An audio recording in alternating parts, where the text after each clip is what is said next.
Hi and welcome to Chuck's Hangar, where we're looking at another add-on aeroplane for the flight simulator, which is this thing that you can see in front of you, which was released the other day. This is the Junkers Ju52 3M. But before we get into that, I just want to give a quick shout out to one of my subscribers. That's Jenny, who always adds nice comments on my videos and stuff like that. And she contacted me the other day to point out her own flight simulator channel, where she does sort of like a travel log, flying around beautiful scenery in the Alps, stuff like that. She's got quite a few videos and they're really good. So I'm going to put a link in the description to Jenny's channel, and it would be very nice if you paid her a visit, and it would be even nicer if you clicked on her little subscribe button to encourage her to make more stuff. They're great videos. They're really fun to watch, with her explaining what she's doing and stuff like that. So give her channel a visit. Click on the link in the description below and give her a subscribe. Anyway, there you go, Jenny. Said I'd give you a shout out. Back to the subject at hand, which is this add-on aeroplane for Microsoft Flight Simulator, which, as I say, was released the other day. And this is from Asobo. So this is available via the InSim marketplace, where it is very inexpensive. I paid, I think, £12.50 for this. That's pounds sterling. So similar prices if you're paying in euros or dollars or whatever. I think it would probably work out at about $14 or 14 euros or something like that. So not very expensive at all. And for that, you get a really serious amount of bang for your bucks, because you don't just get this aeroplane that you see in front of you, which is the land plane version of it. What you get is you actually get 4 variants of the aeroplane. The one that you can see here, which we'll see in a minute, is a modern version of the Junkers 52, so it's got modern avionics on it, and you'll notice that it's got 3-bladed propellers which are variable pitch. So this is kind of, if you saw a Junkers 52 at an air show these days and you went for a pleasure flight in it, it's quite likely that you'd fly in something like this with modern propellers on it. But you also get a 1930s version of it, which looks very similar, but in the cockpit it has the original avionics and the original cockpit layout, and it is fitted with twin-bladed fixed pitch propellers like the originals were. So flies a little bit different to this one. Now you also get float plane versions of it, so you can fly it off the water, and you also get ski equipped versions of it, so you can fly it off snow or ice or what have you. So land plane version, seaplane version, ski equipped version, and of the land plane variant, 2 versions, one with modern propellers and modern avionics, and one with the original look to it. So as I say, a lot of bang for your bucks. Now I don't think you need me to tell you that this thing is absolutely beautifully modeled. I would venture to suggest that this is probably the best looking aeroplane currently available for Microsoft Flight Simulator. They've gone completely overboard with the modeling on this thing, but despite that, if you look up at the top left, you can see that this thing is getting decent frame rates, because I am at Echo Golf Charlie Bravo, which is one of the default souped up airports in Microsoft Flight Simulator. That's Barton Aerodrome, or City Airport Manchester, if you want to give it its sort of modern name. And this thing's not struggling at all. And this is something that's probably worth noting, because with this thing, like most Junkers aeroplanes, having the sort of trademark corrugated duralumin skin, what you'll find is that if you don't have your anti-aliasing turned up on your graphics card or via the options in the sim, what you might get is a bit of sawtoothing appearing on the corrugations when you move the camera around. But you can see that I've got the graphics turned up really high on this, and I'm not having any problems with that. It's displaying really nicely. So if you get this plane yourself and you get it in the sim and you're getting a bit of sawtoothing going on, or sort of some weird sort of wire patterns on the wings as you move your view around, crank up your anti-aliasing, because this thing can handle it. It runs really well. Now Asobo, as far as I'm aware, laser scanned a real Junkers 52 3M for this, so it isn't just a not bad modelling job they've done on this. It is an incredibly accurate modelling job of the thing, and as I say, you can tell that just by looking at it. I mean, it's a really beautiful model, and that goes for the inside as well as the outside. And I'll just give you an indication of how nicely this is modelled on the outside if we go to a close-up view. So I'm going to switch to this view here, and this is the left engine on the exterior, just to give you an indication of how nicely this is modelled. Now you can see inside the NACA cowling ring on this thing, more on that when we talk about the real aeroplane. You can see that the engines are fully modelled on the thing, but it's worth noting that what we've also got modelled on here is that little sort of red and green pipe that's sticking up. On the real aeroplane, that is the oil level indicator. But also on the tops of the engine cowling on the Junkers 52, there is a fuel gauge, and you can see that that's been modelled, and it actually works on the exterior model, and I will demonstrate that to you here. I'm going to go to the fuel settings here, and I'll move that out of the way, and then what I will do is on the left main tank, what I will do is I will change the value of the fuel in there, and you can probably see there two things happening. One, the plane's sinking down a little bit as more weight is added, but if you look on this little gauge here, you can see that the fuel needle is moving around on there. So really nice modelling on there, with some great attention to detail. Now you can see on here that what we've got is not much in the way of passenger weight on here, so what I'm going to do is I'm going to add a bit more to it. And again, what we'll see if we do that is we'll see that the thing starts sinking down as we get some weight on it. So I've got some passengers in the thing now, so we'll go there. They're all fairly light, slim young ladies, shall we say, on there. Now the reason that I've done that is some people, I understand, have been a little bit critical of this add-on, saying that it seems to take off really quickly and appears very sort of light on its toes. And that is true, but what those people need to be aware of is that one, by default it loads in with only half fuel and no passengers on board, so it's very lightweight unless you mess around with it. But the other thing worth noting with the Junkers 52 is the Junkers 52 did actually take off really well. It was very sprightly off airfields, and there's two reasons for that. It's got 3 engines, so it was very powerful for its size when you consider that it's only lifting about 10, maybe 12 passengers or something like that. So it's got 3 engines, so it's very powerful. But the other thing that was that's worth noting on a lot of Junkers airplanes, and we'll see this when we talk about the history of it later in this video, is that Junkers airplanes had very thick wing profiles.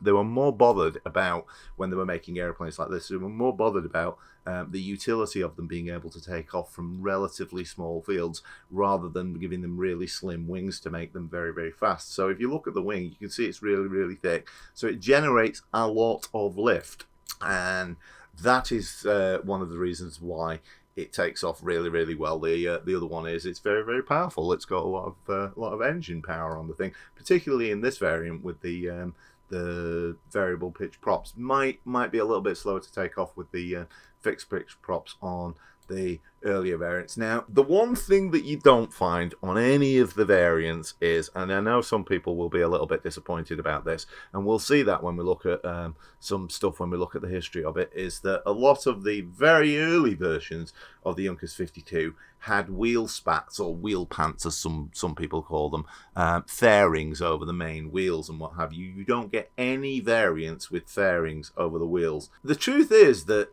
most of the time, unless you see really early variants of it, most of the time the wheel spats tended to get removed off Junkers 52s.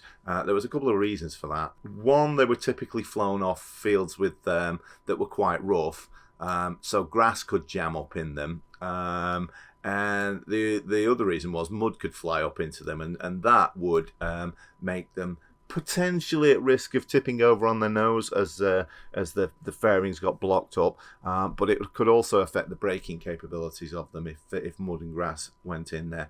And the brakes on the Junkers 52 were, because of the system that they used, they were susceptible to a bit of brake fade during prolonged operation. So a lot of Junkers 52s had those fairings removed. It's a shame that we don't get any on this, because they do look kind of cool and they're very much of that era. But it's a small price to pay when you consider the variants that you do get: land plane version, ski plane version, float plane version, and 2 variants one with modern avionics and one with the traditional avionics. You get a load of textures with it as well.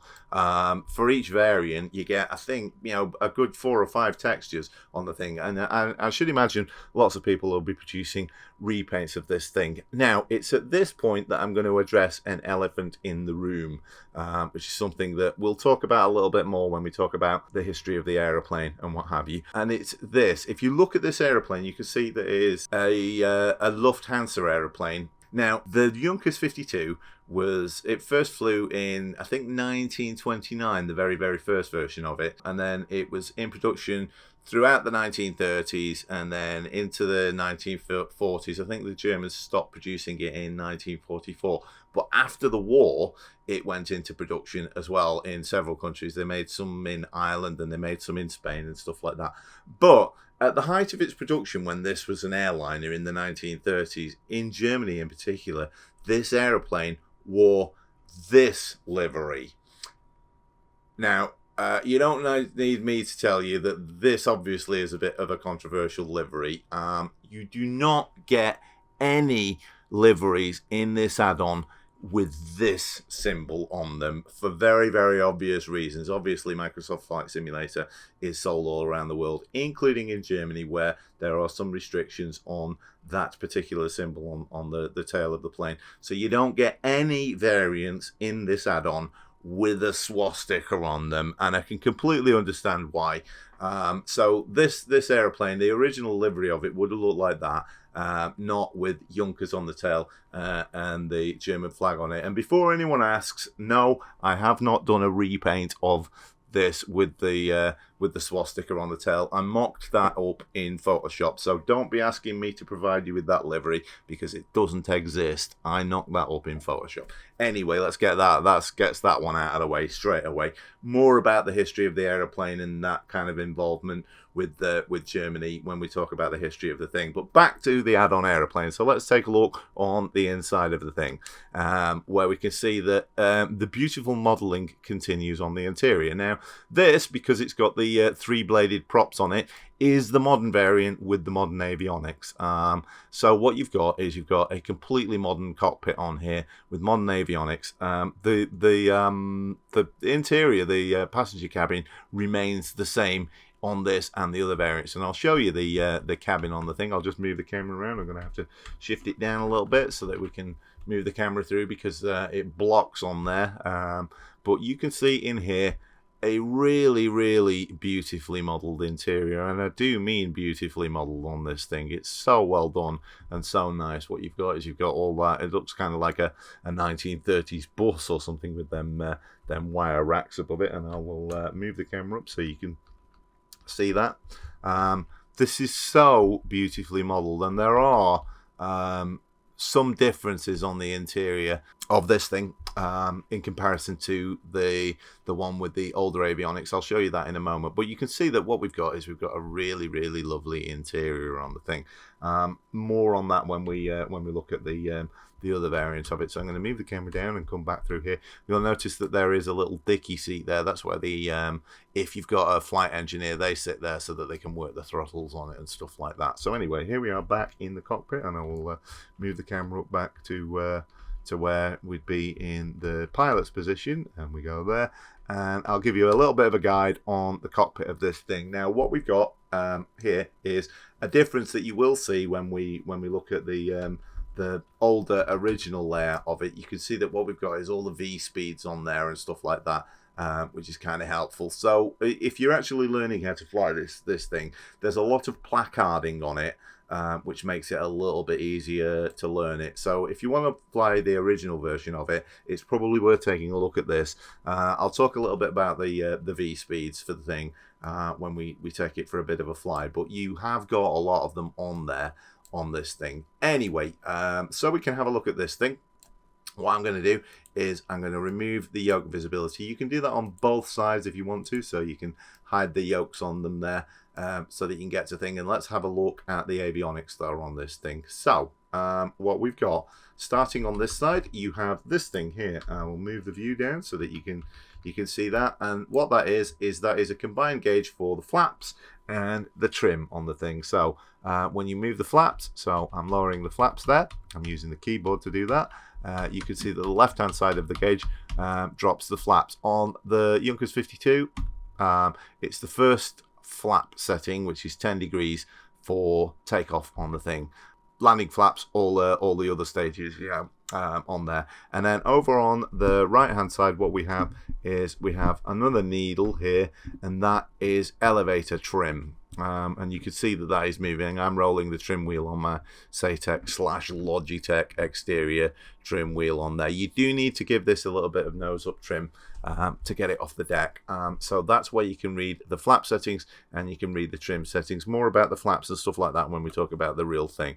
So what we've got is we've got a sort of dummy radio on there and what have you, with a few bits and bats on it and what have you. But obviously what we can do is we can, if we prefer, we can use the radio thing here when we've got that. So we've got a chronometer there. If you want to do modern navigation and all that kind of stuff, or you want to do a bit of dead reckoning and stuff like that, we've got modern rudder pedals on this thing because it is the sort of retrofitted version of it. And when the yoke's not in the way, you can see these two things here, these two levers here. What they are is they are the rudder trim levers on the thing. What you do is you can trim by pulling these things back. They are what they actually do is they have sort of like a bungee arrangement attached to the rudder pedals. So when you pull that, it's actually kind of setting the rudder pedals as though you're pressing it down a little bit. If the right engine fails, you pull that one back. If the left engine fails, you pull that one back.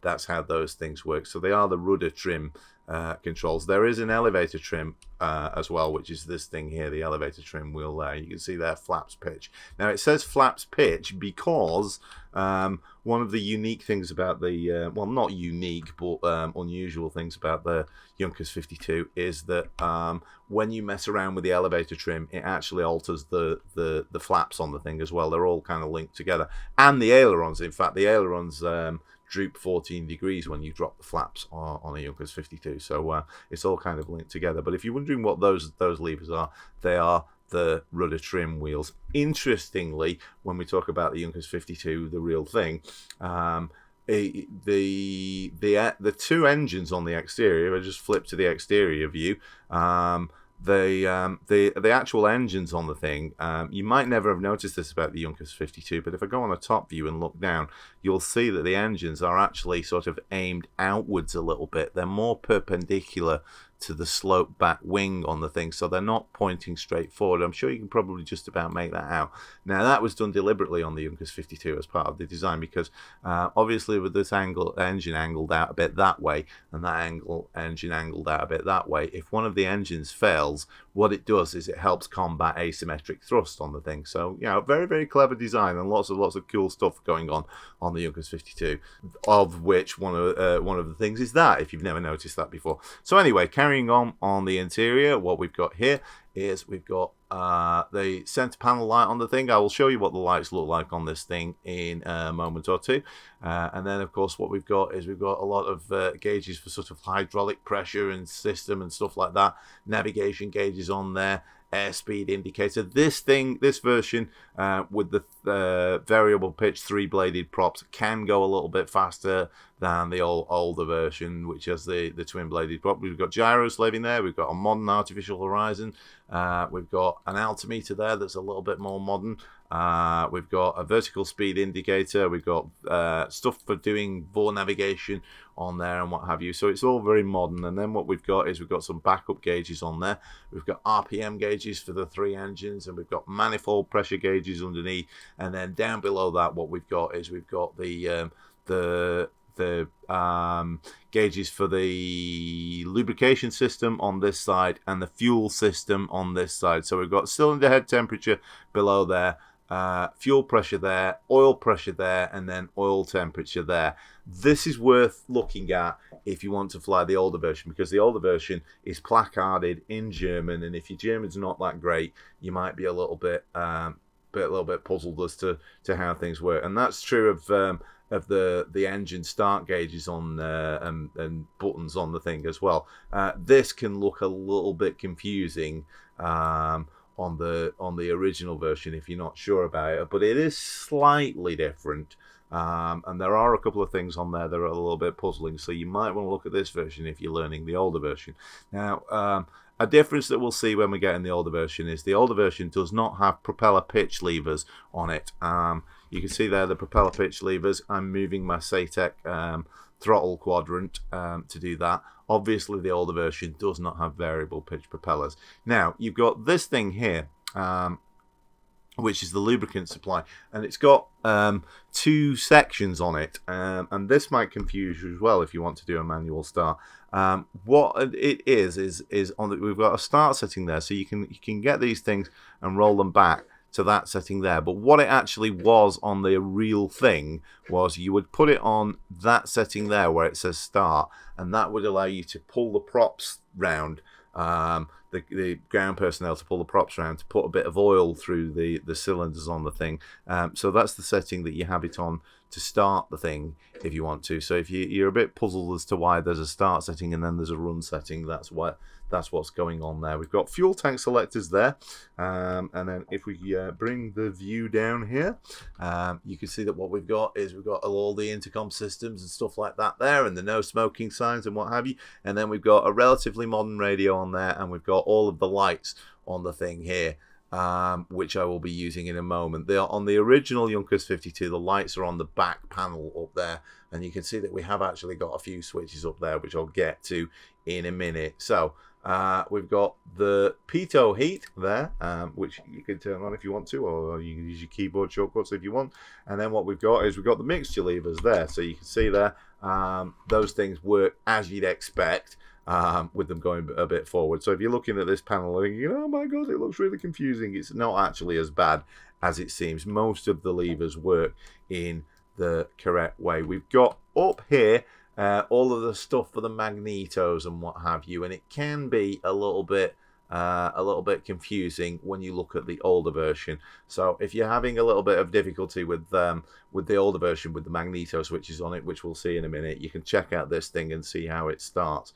We've got the throttle levers there, and you can see that they work in the traditional sense, so nothing too confusing about that. However, there is a little switch here labeled throttle gas and stop on there, and what that is it's not really there is no manual with this thing, so don't go looking in it. If you get this thing, don't go looking in the folder for documentation, because there isn't any.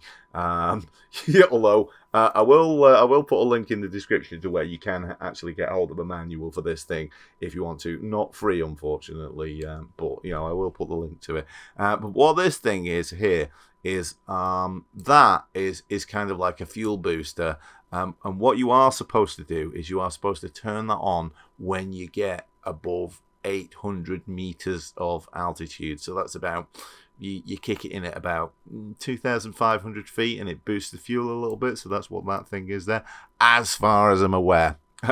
Don't throttle me if I'm not correct about that, but I'm fairly sure that's what it is. And it is sort of placarded in German on the original version, which we'll see in a moment or two. So there is a bit of a clue if your German's not terrible. I must admit my German is not great. So we've got a replication of the panel there with all the kind of blind flying stuff on it and the same switches and what have you. And then when we come over here, we've got a few bits and bats. So you can see engine anti-ice on there for the 3 things. And then what we've also got is we've got battery control panels on there, stuff for the DMEs and what have you, and then hydraulic bypass. And then we've got a few gauges on there. For this side is oil, that side is fuel on there, and then another chronograph on that side. So relatively modern panel on this. So if you sort of weighing this thing up and thinking, oh my god, it's going to be really, really complicated and a bit too old school for me and what have you, you've got a relatively modern panel on there. So, you know, you don't have to fret about it too much. Again, this thing down here is a wobble pump for the to get the pressure up, which a lot of sort of 1930s aeroplanes had, and 1940s aeroplanes. If you messed around with Spitfires in your sim, you'll know what a wobble pump is for getting pressure up. There is a whiskey compass there. Other things that are going on in this cockpit is that you can open the overhead window like that, which is kind of nice, and you can actually also open the side windows on the thing, and when you do that, the engine sound does get louder on the thing, so nice modeling in that sense. Now on the back panel here, if we zoom in a little bit, you can see that we've got EC, external power bus connections and all this kind of stuff, and voltmeters and what have you. You don't find this on the older versions. This is sort of like a little few extra whistles and bells on there and what have you, and you can see the electrical mode for generator 1 and generator 2 and all this kind of stuff. On the Junkers 52, that's the left and right engines that have the generators on them. Now then, to hear what this thing sounds like, what we'll do is we'll swing the windows open like that, so we can hear stuff like that. The real thing, incidentally, also has sort of like blinds that you can draw over these so you don't get the sun beating down on you, but unfortunately they don't work in this sim version. Anyway, so you can start this thing absolutely like the real thing if you want to, you know, like hitting all the magnetos and all that kind of thing and starting them and what have you. But what I'm going to do is I'm just going to start this with Control E, which you can cheerfully do. So we hit Control E, you see all the levers are moving there.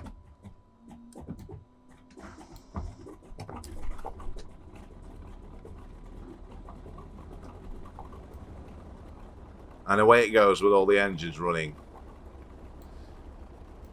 And just so we can see all this stuff lit up, the Enunciator Panel on here, because obviously we couldn't see what that was when without things running, so you can hit the little test button and see what the enunciations are.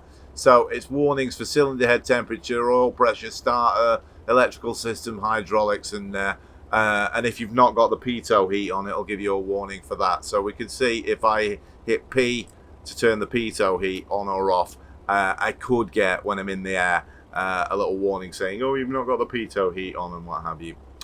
Anyway, let's put it back there like that, and we'll get the view back up there so we can see out of the thing. And then what I will do is I'll move the view forward there, and you'll see that what we've got is we've got like some heat blur coming off the engine, coming out of the exhaust and stuff like that.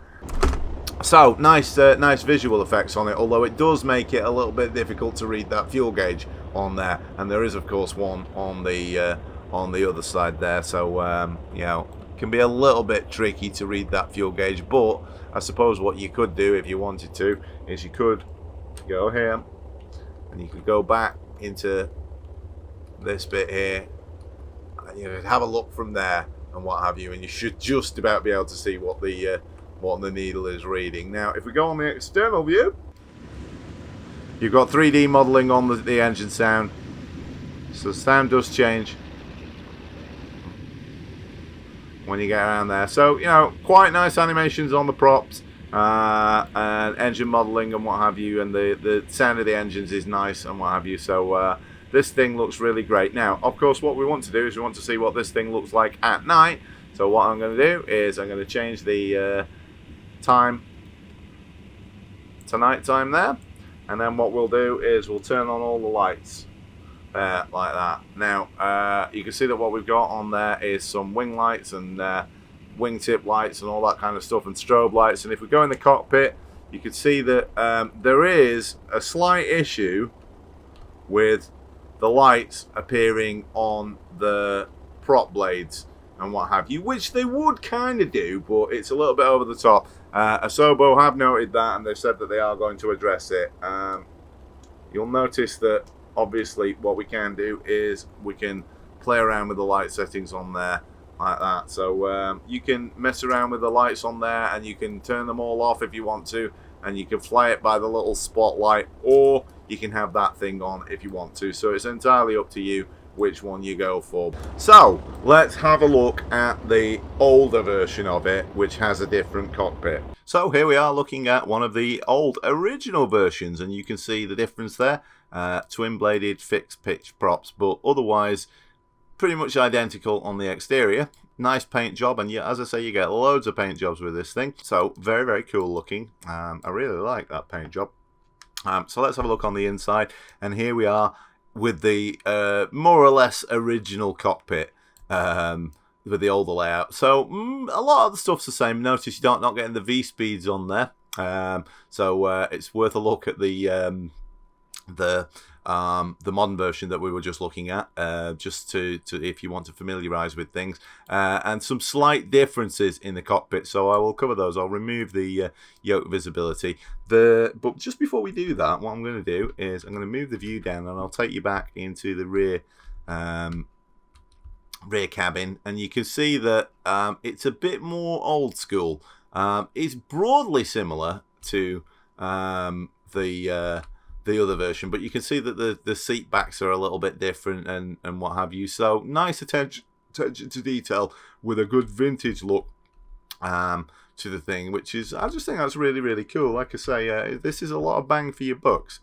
So anyway, let's get back in the cockpit seat. So same stuff, the rudder trim levers on there, and then if we look down here, you can see the same things for the. I'll put 10 degrees of flaps on for the takeoff, and I'll give us some nose up trim for the thing, because this does tend to need quite a lot of nose up trim in order to climb out. So I'll get a fair bit on there, and then what we can see is that we've got much older avionics on the thing, broadly similar. Typical sort of blind flying panel. However, there is a difference on this, and it's a little bit iffy. We'll see it when we get in the air. But what you've got is you've got an autopilot on this. Now, the real Junkers 52 did have an autopilot in the 1930s. It was a pretty basic one. All it would really do is help you when you turned onto a heading, fly straight and level. It wasn't going to do VOR navigation and VNav and all that kind of stuff, but it would hold you on a heading. And it's a little bit iffy in the sim. Asobo need to give it a bit of attention. It does sort of work, but I would say that you're probably more likely to be getting this on a heading and then maybe using the rudder trim to keep it on a heading. I have flown this long distances. It's not that arduous. You can get it going reasonably straight, and of course what you can do is, even though you can't put in have it autopilot follow a flight plan, what you can do is you can still use the default flight planner, so that on this thing you'd end up with a if it ever appears, so that you'd end up with a magenta line, and you can sort of like visually steer your plane onto that magenta line if you want to. So you can sort of auto navigate, but it needs a little bit of work. How it works is you can use your heading adjustment on here to choose a heading bug on there. It's currently heading north, and then what you do is you use this switch here to engage the autopilot, and then you press that switch there to engage heading mode on there. It's a bit iffy in the sim, to be fair. So hopefully Asobo are going to patch that. Now, so this stuff looks very, very similar. You've noticed that you've got slightly different rudder pedals on there, so you know it is a slightly different looking cockpit. There's that sort of throttle gas thing, and you can see on there, I don't know what your German's like, but if you look here you can see it's telling you that the gas needs to sort of go when you get above 800 meters, so you can kind of work out what that does, even if your German's not that great, but you know that's what that does. And then as I say, this is why it's worth having a look in the more modern cockpit, because obviously you've got a lot of German labeling on here, and if your German's not that great, then it helps to do that. But it's the same thing. So what we've got is we've got RPM gauges here for the three engines, so left engine, right engine, and nose engine on there, and then we've got manifold pressure on these things here.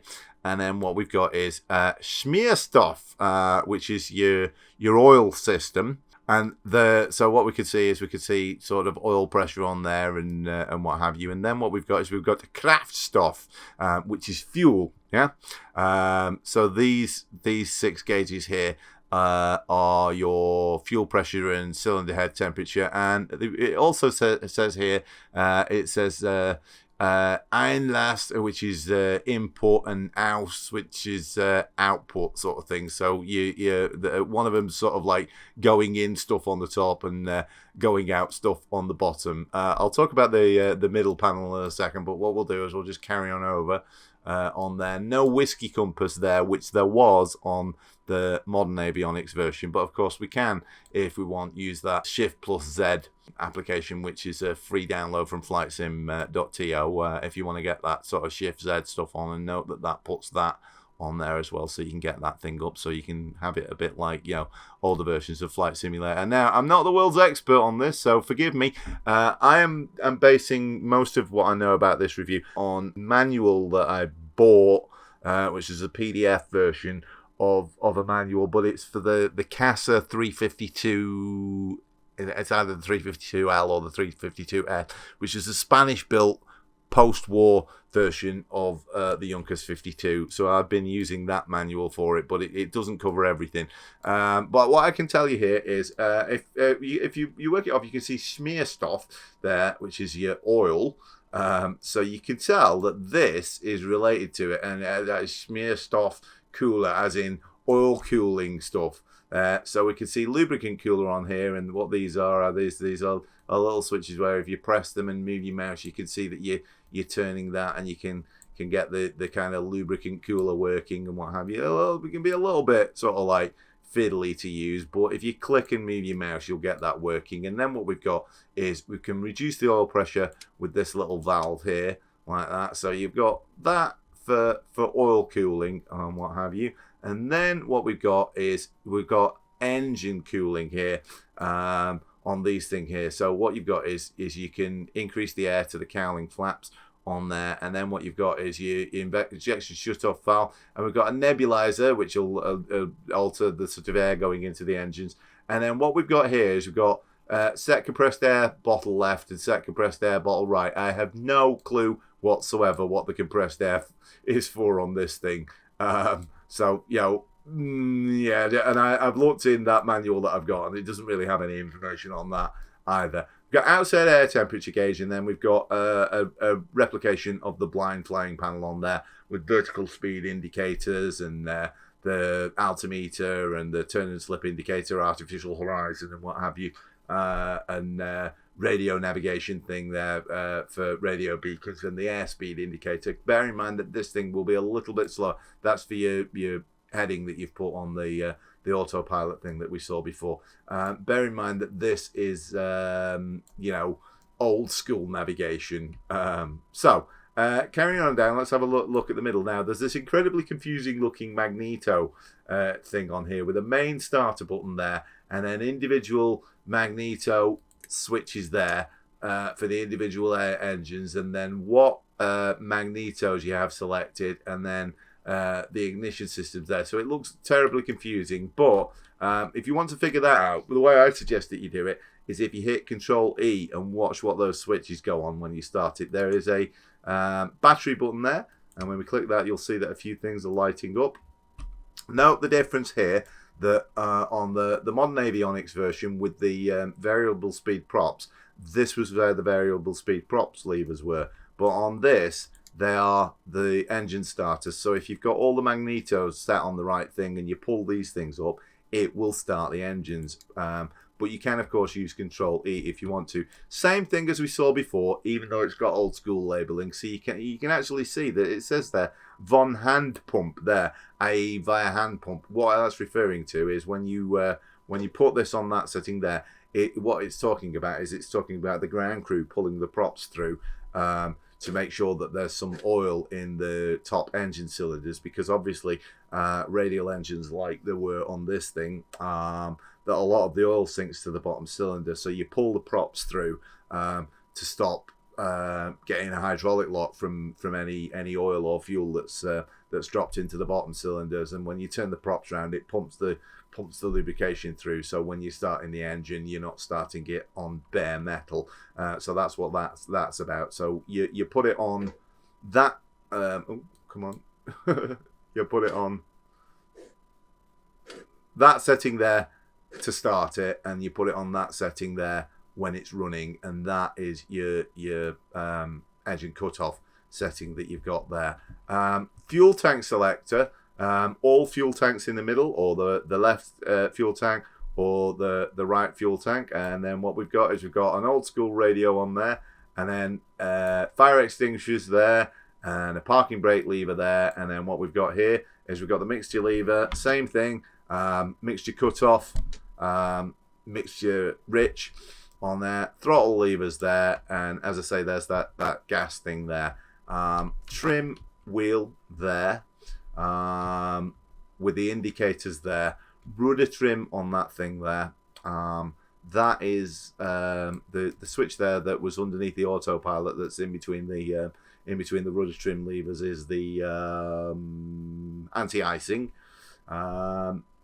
Nothing else much going on up there. The windows open the same as they do on the modern version that we looked at. No big electrical panel there, but what you have got is, because you'll note that all the sort of radio gear was down there on the modern version, but it also had the lights panel there, whereas the lights panel is here on there. So you've got a voltmeter, or rather an ammeter I should say, and a voltmeter up there, and then what you've got is you've got the light switches there. You can of course use keyboard shortcuts for that, so we can turn them all on or off, and notice that it is altering the electrical input when you do that. So, you know, sort of reasonably okay modelling in terms of electrical loads and stuff like that.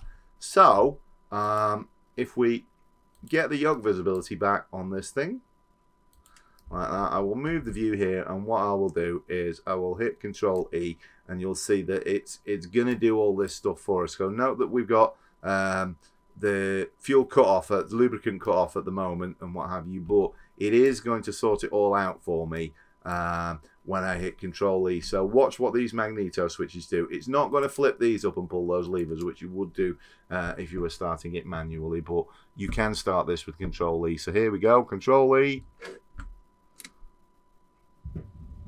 There you go, there's one switch going, and then what it does is it runs through the sequence there and does the next one, and then it's going to do this one here, and that should be all three engines running. And we can put that cover down if we want to, like that, so we didn't have to do that, and everything's sort of cheerfully running, yeah. And because I didn't have the parking brake on it, it started rolling across the field. So what I'm going to do is I'm going to brake this a little bit. Now I'm using the toe brakes on the thing, and I'm going to put the parking brake on. So we'll see the parking brake lever move there when I put the parking brake on, and you'll notice that the rudder pedals go down. So I should have had the parking brake on when I started that. But what it tells you is that this thing will roll quite a bit, even on idle throttle settings there. Similar sort of engine sound on the exterior, which is 3D, so you hear it a little bit at the back, like that. And very, very nice it is. This thing, for taxiing, what you've got is you've got toe brakes, but you can also use rudder pedals as well. So a bit of both to steer the thing around. So let's get this thing lined up for takeoff. No prop lever on this, because obviously it's fixed pitch twin bladed props, so not quite as sprightly performance as it would be on the other one, but other than that, you know, it flies pretty similar, and it is actually quite nice to taxi. So what I will do is I'll put it on the exterior view, and we'll get a sort of reasonably okay view. I'll give it a little bit of throttle. We're going to release the parking brake, and you'll see that it turns pretty well just off rudder, but if I give it a dab of brakes, you'll see it swings a bit more, yeah, like that. So, you know, you can steer this thing purely with the rudder if you want to, but if you like, what you can do is you can, I don't want to tip it over on its nose, like that, but you can steer it purely with the rudder if you've not got any toe brakes on here. So let's talk about a few bits and bats on this thing. Now, the Junkers 52 has a sort of interesting trim setting and flap setting on it, where and I don't think all of this is modelled on this, but it, this is how it behaves on the real aeroplane. You'll notice that if I'm hitting the flaps there, on the real Junkers 52, what actually happens when you deploy flaps is that the ailerons droop as well to give it a little bit of sort of like them functioning as flaps. A lot of modern airliners do that these days as well, but that's not really modelled on there, or if it is, it's very, very subtle. But what also happened on the Junkers 52, and I don't think it does that on this sim version, is that when you deploy the flaps, it also affected the elevators a little bit. So on the real thing, the elevators would move when you deployed a bit of flaps. Now I'm on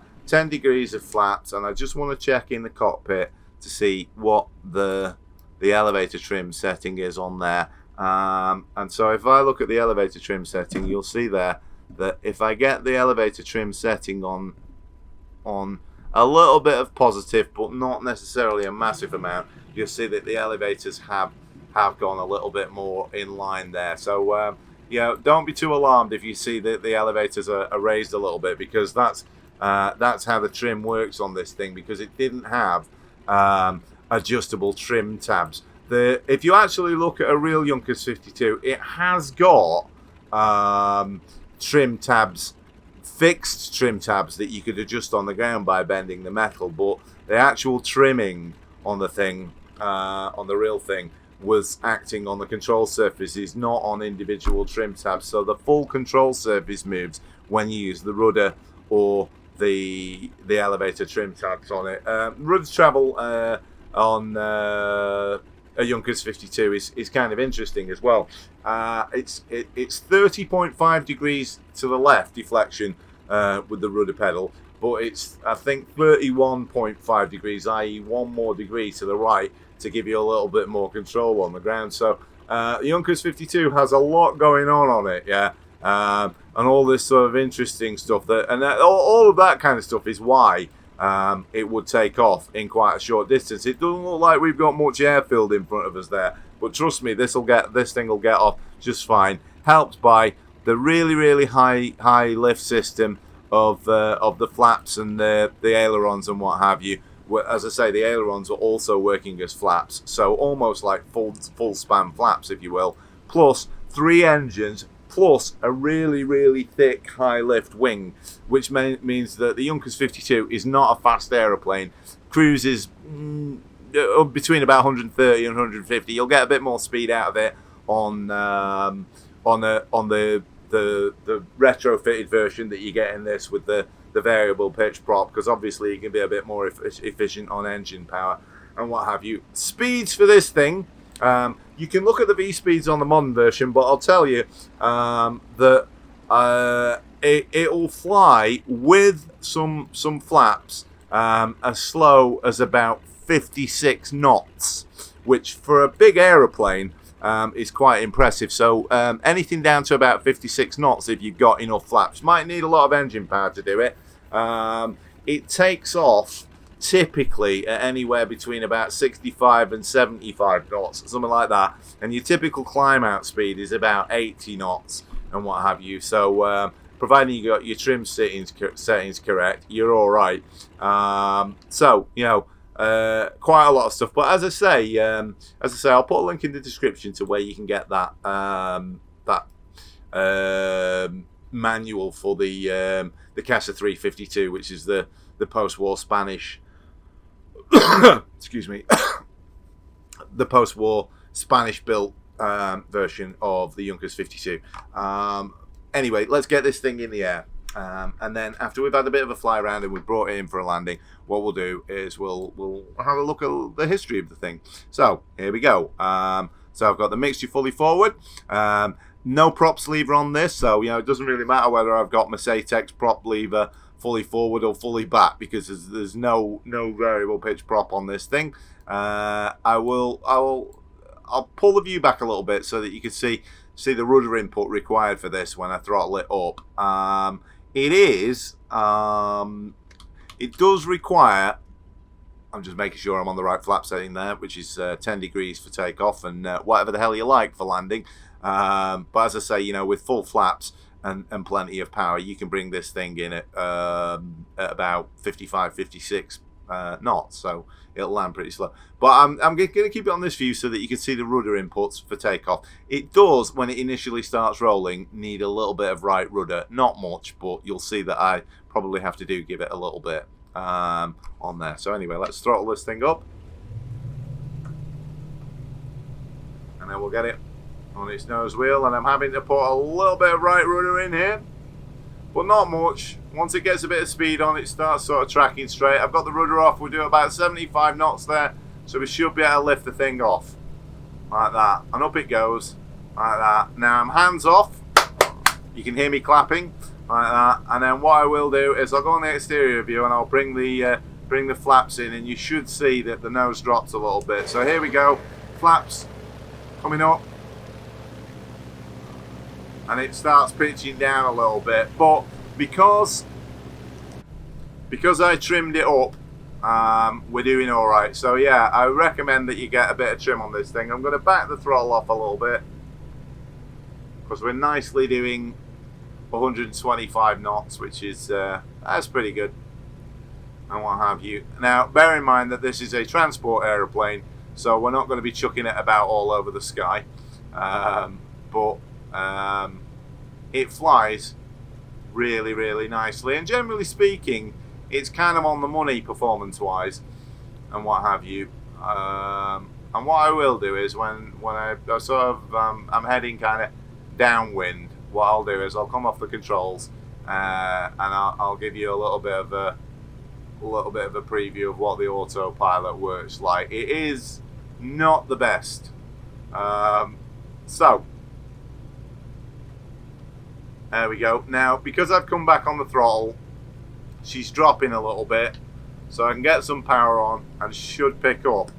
I'm going to hide the control yoke, and then we'll have a look at this thing here. So you'll notice that my heading is about 225. Yeah. So what I'm going to do is I'm going to turn on the autopilot. I'm going to hit that button, and you'll see that it does start turning. So the autopilot does have some effect, but it has a bit of a problem pulling you out on the right heading.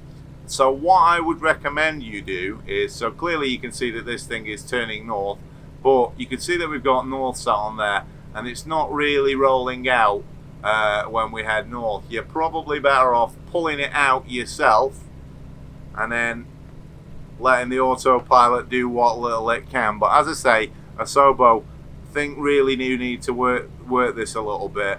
But you can see there, it's flying hands off fairly well, and even with the autopilot off, it does track reasonably straight. You can mess around with the rudder trim a little bit to do that, but you know, don't worry too much about this thing not having some sort of mega sophisticated autopilot, because it does fly reasonably straight, as the real thing did, courtesy of those engines being angled out a little bit on the thing. So it's not what I would call a handful to fly, and in fact it's got very sort of docile and lethargic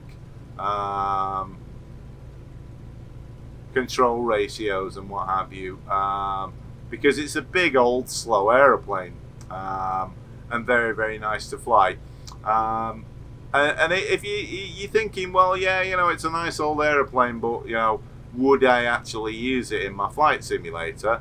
Well, I can tell you that if you use things like air hauler, which I do, because I absolutely love air hauler, I've added this to my fleet in air hauler, and it costs in air hauler 2.7 million to buy one of these things, and it can carry about 10,000 in cargo.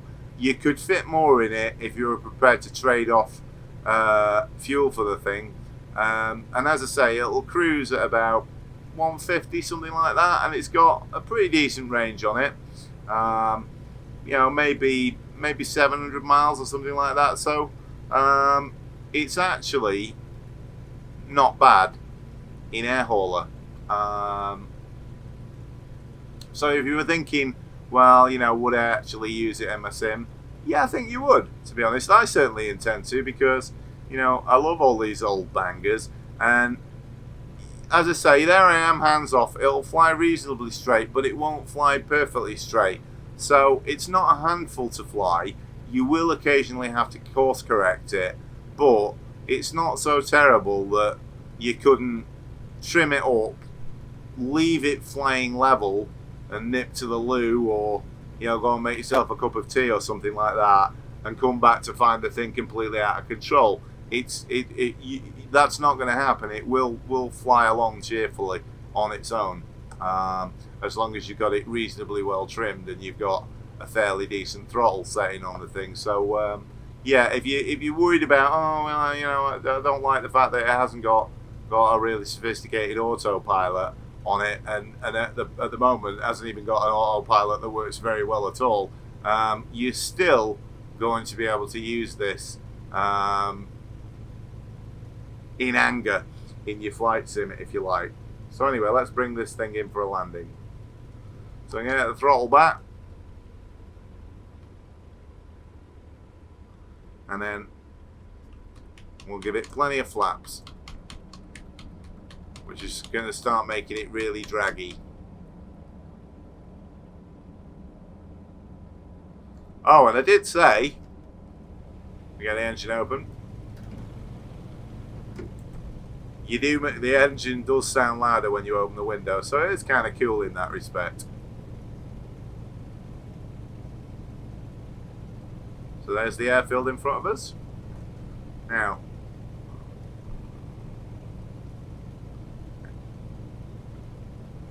you see that? It actually side slips. Which is cool.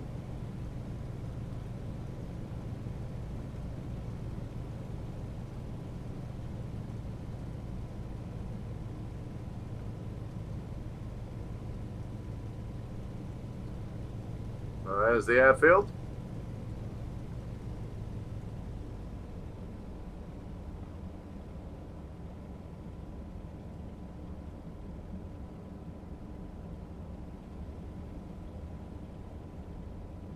And, you know, Barton Aerodrome, which we are coming in to land at, Echo Golf Charlie Bravo, is kind of a typical airfield that this sort of aeroplane would operate from. So if you're looking at that and thinking, oh my god, that runway's a bit short, this is kind of the airports that stuff like this would operate from at the time.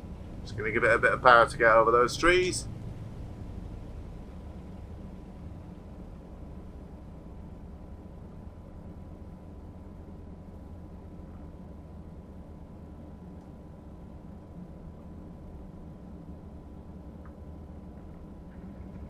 And there it is down on the wheels. And we're giving it some brakes.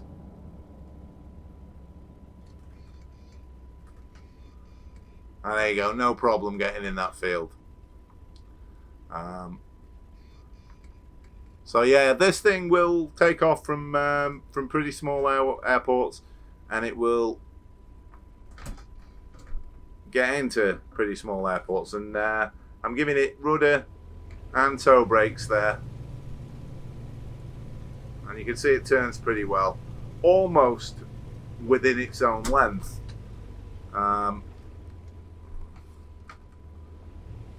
which is realistic. The Junkers 52 had a very, very good turning circle, because it had toe brakes and an effective rudder, and you could also, if you wanted to, use the asymmetric thrust on the engines if you wanted to, and taxi it like that if you liked.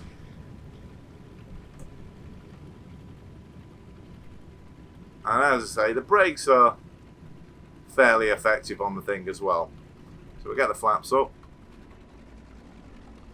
and then we'll park this up.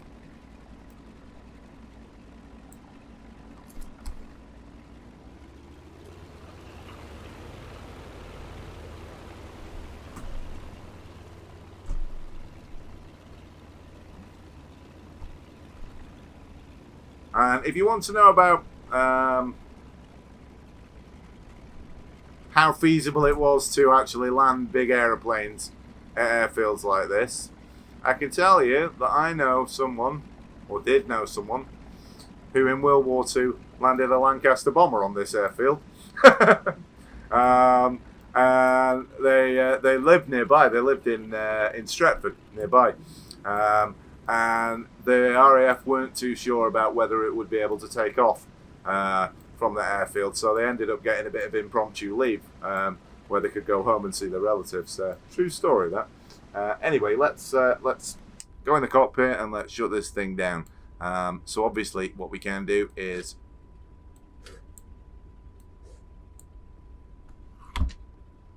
cut the mixture on the thing, and everything gets shut down. Now, realistically, what you would do on these things is you'd let them cool down a little bit. The real Junkers 52 had lots and lots of different engines installed on it over the period that it was made. Everything from Pratt & Whitney Hornets to license-built BMW versions of that. Some other engines on them. There were all kinds of different engines on the thing, but generally speaking, with old aeroplanes like this, you would sort of like let it run down a little bit before you started cutting them off like that. So there you go. There's the Junkers Ju52 3M. The 3M bit, by the way, is Drei Motoren, as in 3 engines. People say, oh yeah, it's a Junkers 52. It's a Junkers 52/3M because there was a single engine version of the Junkers 52, and we'll talk about that when we talk about the history of the thing, which I'm getting to. But for those of you who find all that stuff boring, that's it for looking at the add-on. As I say, £12.50 or about €14, about $14. You get loads of bang for your bucks. It's available via the in-sim marketplace, land plane version, seaplane version, ski version, modern and old school avionics on the thing. So, and loads of different paint jobs, and expect there to be more paint jobs with people going mad for this thing and what have you. One thing I will say about it though is that because it's an Asobo aeroplane, it's kind of an official sim one, it goes in the main folder, not the community folder. So there are some limits on what could be done to it modding wise and what have you. So if that bothers you, it's something to be aware of. Anyway, do I recommend it? Yes, I do. I think it's lovely. It's not super duper study sim, but there's enough there for you to enjoy it if you like old aeroplanes. And I think you'd be expecting a bit too much for £12.50 for it to be some kind of study sim anyway. But as I say, there's enough in there for you to enjoy it and operate it like the real thing if you're a bit of a history fiend and you like classic airliners and stuff like that. And there is probably no more classic airliner than this, with the possible exception of the DC-3, which effectively this was sort of Germany's DC-3 anyway. So yes, I do recommend it. Anyway, that's it for the add-on. But now I'm going to talk about the history of the real aeroplane. So if you're not interested in that, you can hit stop on this. But before you do, click on that link that's in the description to my subscriber friend Jenny's website and take a look at that and have a look at it, because her videos are great. And give her a subscription when you go there and put a comment in there. Tell her Al sent you. So if we're going to talk about the Junkers 52 and the history of it, what we need to do is go all the way back to before the First World War to talk about Hugo Junkers, the guy who founded the factory. Now, Hugo Junkers was born in 1859, and he was the son of a wealthy industrialist, so he was quite fortunate. He was able to go to university and study engineering and metallurgy and stuff like that. And yeah, it was initially looking like he was going to work at his father's factories and stuff like that as a designer and engineer. And he did actually do that, but he was the stuff that he got working on. What he had to do was he had to sort of design some stuff to measure energy outputs. And so he designed all kinds of equipment that was able to do that. And he ended up with loads of patents for all the sort of really cool stuff that he'd come up with, and so much so that what he eventually did was he started his own factory, and and to take advantage of all the stuff that he'd designed and what have you. And he was making engines and boilers and heating systems and all kinds of stuff like that, and using really advanced metallurgical techniques. But it wasn't initially involved in aeroplane production. But when it got to the sort of turn of the century, 1903 and what have you, and the Wright brothers made their first heavier than air flight and stuff like that, he got interested in aircraft design, specifically because there was a guy that was working on the concept of making an aeroplane out of metal. Now, you have to bear in mind that if you look at First World War airplanes and the Wright Flyer and things like that, airplanes at that time, they were like glorified box kites. So the concept of making an airplane out of metal was, it was completely revolutionary. Nobody had done it. I mean, people appreciated that it would be a good idea to make airplanes out of metal, but metal was just too heavy. They couldn't use aluminium because aluminium fractures if you've got aluminium sheeting and you try and form it to make panels for an airplane. It's just not suitable for it. But fortunately, in the early 1900s, a few engineers were coming up with concepts for how you could get around that, including Junkers himself. And what a lot of them came up with was duralumin, which I'm sure you know is what most airplanes are made out of these days. And duralumin is aluminium with copper added to it. I think there's about sort of like 5 or 10% copper added to it. And what that does is that stops it fracturing when it's being formed, so that you can mold panels out of it.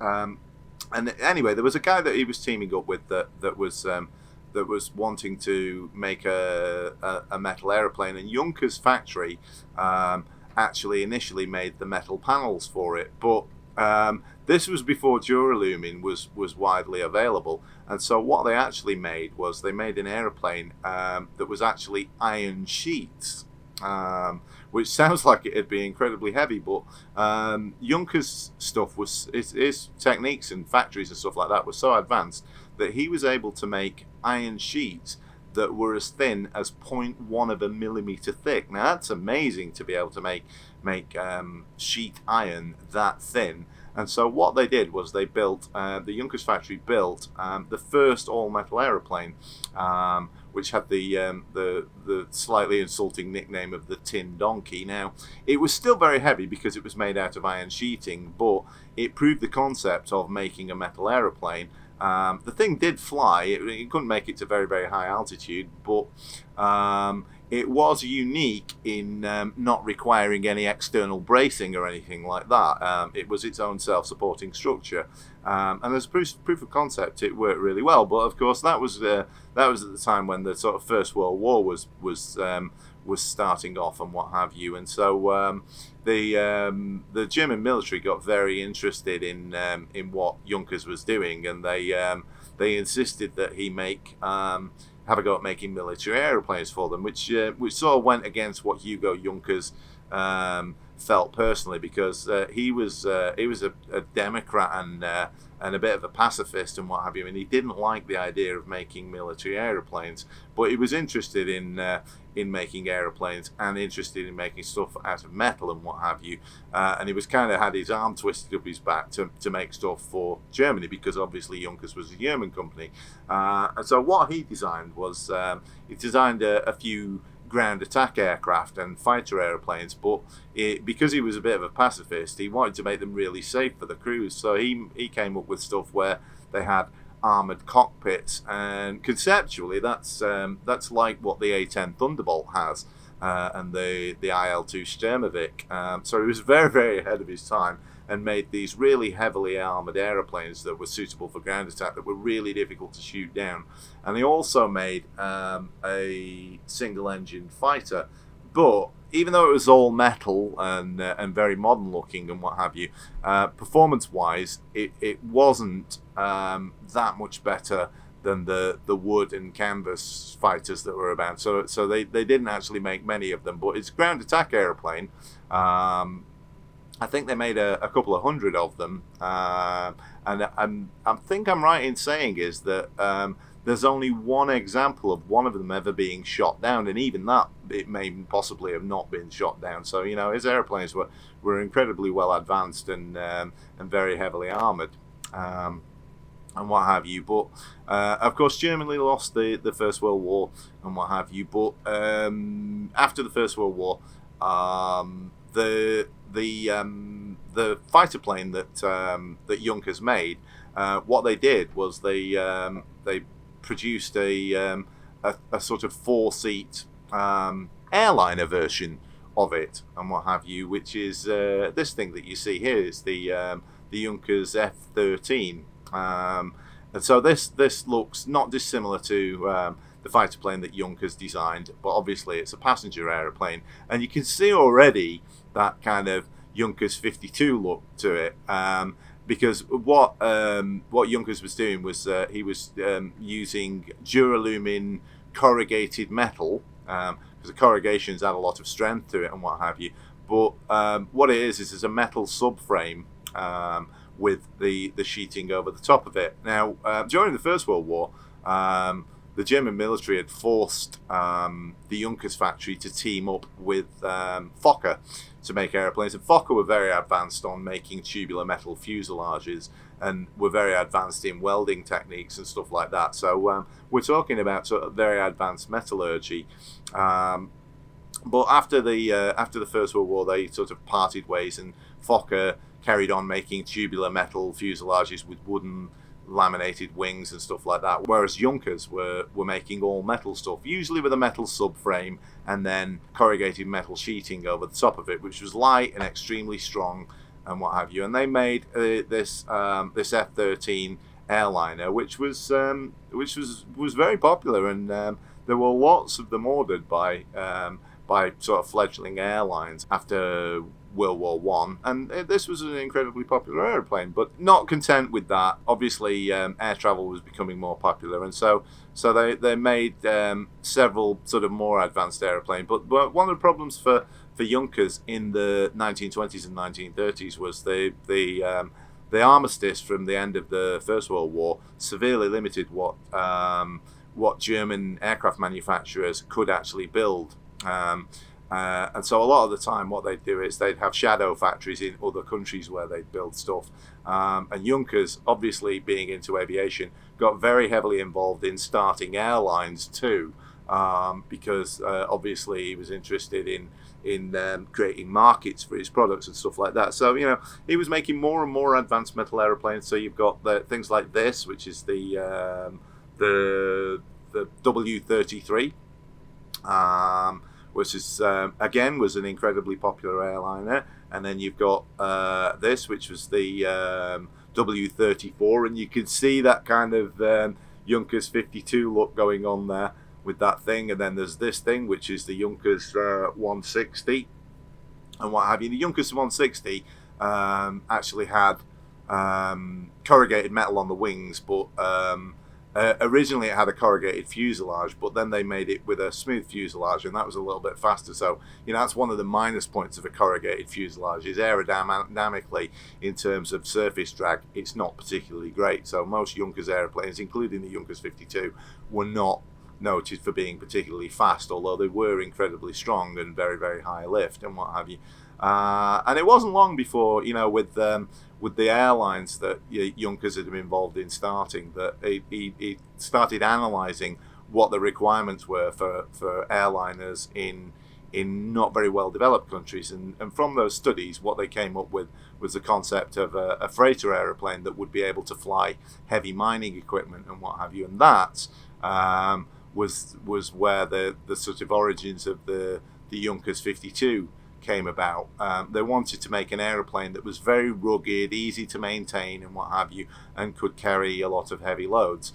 And so what they did was they designed the Junkers 52. But the Junkers 52, note that it's the Junkers 52, not the Junkers 52/3M, was originally a single engine design.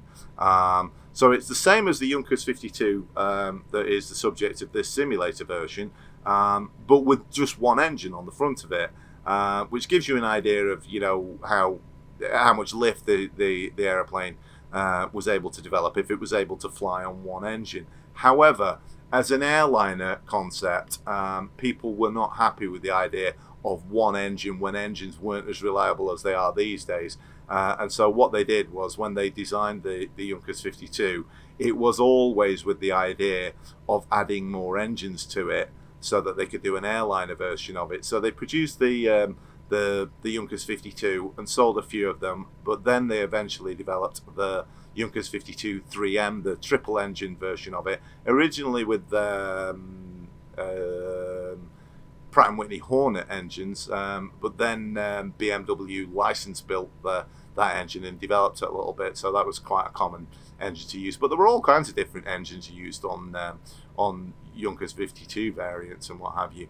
And so the Junkers 52 was an incredibly popular aeroplane. It made its first flight in 1929, right late in 1929, and then the tri-motored versions of it were in the early 30s and what have you. Unfortunately for Hugo Junkers, that was at the time when the Nazis were getting into power. Adolf Hitler was made the Chancellor of Germany after elections in 1933. So the Junkers 52 was already in production at that time. But one of the first things that the Nazis did when they got into power is they were very interested in rebuilding armaments and ignoring the armistice limitations on what Germany could build and what have you. And so what they did was they asked Junkers to help build aeroplanes for their sort of like covert new Luftwaffe.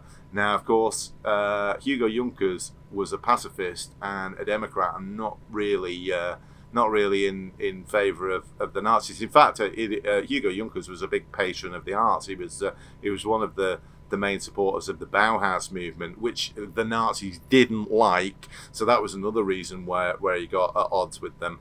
And what actually happened was Junkers didn't want to help the Nazis, but what they did was they basically blackmailed him and threatened he and his wife and put him under house arrest to try and force him to sign over the Junkers company. And they basically put him in a position where he had to hand over his company and his patents and stuff like that.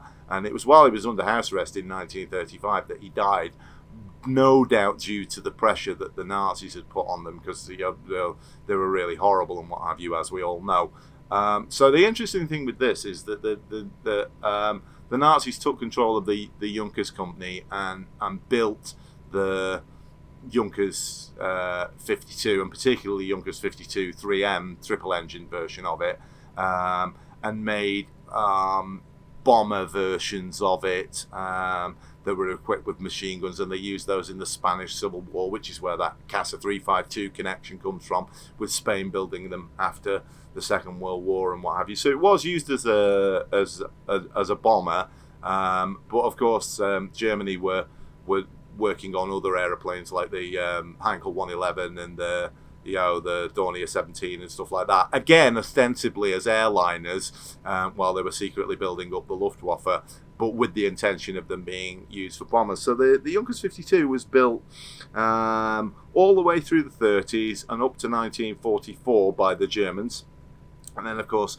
the Nazis lost the Second World War, thankfully. But the Junkers 52 continued to be produced by other nations after the Second World War. They were refurbished and built in Ireland by Short's brothers, and Spain built it as the Casa 352, and some of them were built in France. And it was actually used by France in the precursor to the Vietnam War, the French Indochina War, where it was used to drop paratroopers, and the Spanish Air Force used it. In fact, the Spanish Air Force used the Junkers 52, which they built themselves as the Casa 352, right up until the 1970s. So, for an aeroplane that was designed in 1929 to be still being used in the 1970s just goes to show you what an incredible design it was. But this story also tells you what an incredible guy Hugo Junkers was. And all the more admirable for not supporting the Nazis and not being very, very warlike, but kind of being forced into the situation. So a lot of the time when people think of Junkers, they think of the Ju-88 and the Ju-87 and what have you, and other warplanes like that. But that really wasn't Hugo Junkers' Junkers doing. He was, as I say, he was a patron of the arts and a bit of a pacifist and all that kind of stuff, and more interested in aviation from an airliner standpoint and a cargo standpoint, and very innovative in all that kind of thing. So when people got a little bit critical of Asobo making a Junkers 52 and saying, oh, it's a local legend, that they put it under that banner, but it was used by the Nazis. Yes, the Junkers 52 was used by the Nazis, but it certainly wasn't at the behest of Hugo Junkers. And so when they're putting that local hero banner on it as an iconic German aeroplane, I think it's more of a nod to the brilliance of Hugo Junkers than anything to do with the Nazis. So don't get the wrong impression about this thing. If you're thinking, it's some Nazi warplane, it's not. It was one of the very, very first airliners, a very, very innovative plane made by a brilliant designer, and a good tribute to him. And they made thousands of these things, and they're still flying today. Not many of them, admittedly, because it's a very, very old aeroplane, but you can still fly in one of these things if you want to, because there are some flying. You can take pleasure flights in them and stuff like that, which just goes to show what a great design the Junkers 52 3M and the Junkers 52 before it, the single engine version, actually was. A seaplane, a ski plane, a land plane. It was able to be used as a bomber. It was used for mine clearance with sort of magnetic apparatus underneath it when it flew low altitude over the water, and it would set off mines and stuff like that. Used as a parachute transport and what have you, used for sort of freight and what have all these kind of things. This is a very, very, very, very cool thing. That was built by a guy who was a very, very cool designer, and quite an admirable bloke, particularly for not being a fan of the Nazis. So if you want an interesting plane that flies really nicely, you get loads of different variants of it and all that kind of stuff, then you could do a lot worse than look at this thing, the Junkers 52 3M, because it is indeed a local hero, as Asobo have put it under the banner of where Germany is concerned. So that's a little bit of the history of the Junkers 52, a really, really great aeroplane. And there you go. So that's it for this episode of Chock's Hangar. It was quite a long one, because obviously we were talking about the airplane and then talking about the history of it, and giving a nod to my sub friend Jenny for her new channel. Don't forget to click on that link. But that's it. So yeah, I absolutely recommend this thing. I think it's great. It's no study sim, but there's enough there to keep you interested, and certainly lots and lots of different variants, ski planes, and this, as you can see, this float plane version and land plane versions, and really useful in things like air hauler and stuff like that, and on air and all those sort of career things and what have you. So if you're looking for a little bit of a different aeroplane and you want something that was a real legend of aviation, then check this one out. Anyway, that's it for this episode of Chock's Hangar. There will be another one coming up in a couple of days' time for another really interesting plane, because I'm actually off work at the moment, so I've got time to do it. But in the interim, take care, everyone. Happy landings, and bye!